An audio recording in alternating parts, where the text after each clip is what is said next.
Essanyu libuganya ababaka ba Paalamenti mu mukolo ogwategekeddwa okusiima ababadde ababaka ba Paalamenti y'omwenda ku bye bakoledde eggwanga mu kaseera ke bamaze mu Paalamenti. Akabaga k'okusiibula wamu n'okwebaza kategekeddwa mu kibangirizi kya Paalamenti ng'abadde omukubiriza wa Paalamenti y'omwenda era nga ye yeddiza entebe mu Paalamenti y'e10 Right Honorable Rebecca Kadaga ye yabadde omugenyi omukulu. Mu kwogera kwe eri ababaka bano, Honorable Kadaga anokoddeyo ku ebyo ebimu bye basobodde okutuukiriza nga bali mu Paalamenti y'omwenda okugeza amateeka 12 gye basobola okuteeka mu nkola.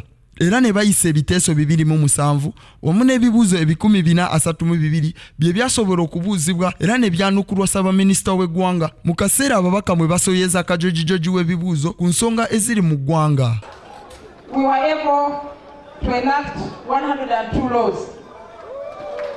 We moved 207 motions, 29 petitions were disposed of, and were able to record 261 reports, 161 mission statements, 43 questions. That one is an area we did do well.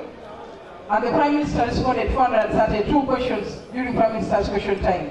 We think that is an achievement because it enabled the members to articulate the issue of their constituencies and to get answers generally record time.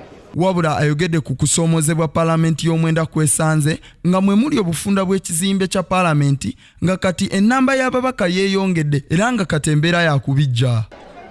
We are always grappling with limited space. It's much worse now.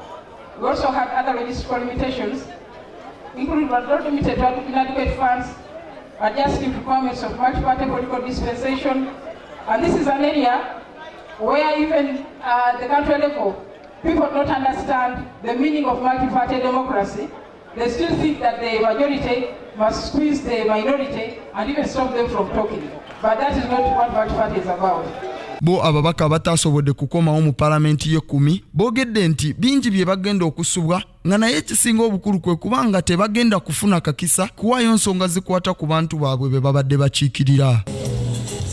Okusooka kyenja okusubwa mu Paalamenti eno okulaba nti nyimirira ku floor ya Paalamenti nenjogera ebiruma abantu bange constituency gye mbadde nkiikirira nenjogera ebiruma bannayuganda okutwalira awamu kubanga omubaka wa Paalamenti okoma okubeera ate omubaka wa constituency eyo wabula neweyongerako n'okukiikirira abantu bonna ab'eggwanga lyonna Uganda. N'olwekyo ekyo nja kukisubwa nnyo.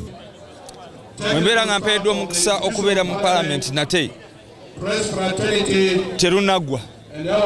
Olutalo olw'okulaba nti gavumenti essa ekitiibwa mu bujjanjabi bw'abantu lukyaliwo. Olutalo olw'okulaba nga gavumenti eggwamu obukenuzi lukyagenda mu maaso gakyali mu mabaga.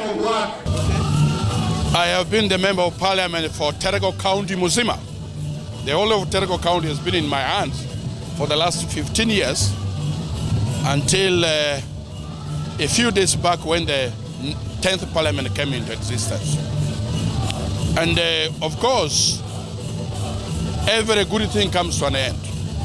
To the extent that I have not been able to come back to the 10th Parliament, not because it is the wish of the people of Terego, but there were other external forces which were beyond their control that I had to very unceremoniously leave them. But nevertheless, I'm very happy.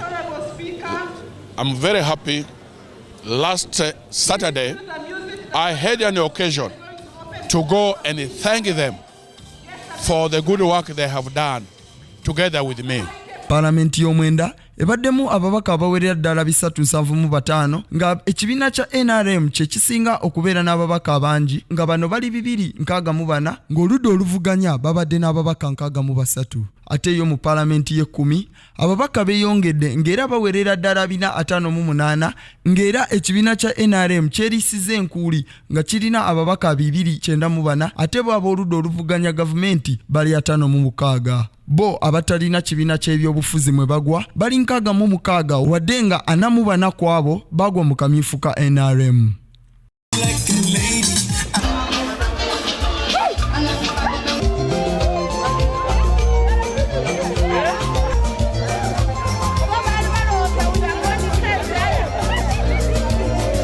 libadde essanyu jerere wano ku Parliament nga ababaka abatasobodde kukomawo mu kisanja ekirala kino ekya Parliament ey'ekumi babakolera akabaga okubeebaza olw'emirimu gye bakoledde eggwanga. Ababaka betusobodde okwogera nabo bagamba nti ekintu kye bagenda okusubwa mu Parliament ey'ekumi kwe kubanga tebagenda kubeera na mukisa gwogera ku bintu biruma abantu baabwe. Ku lwa Kingdom TV nze Steven Tulyarugayo ku lwa malindirire.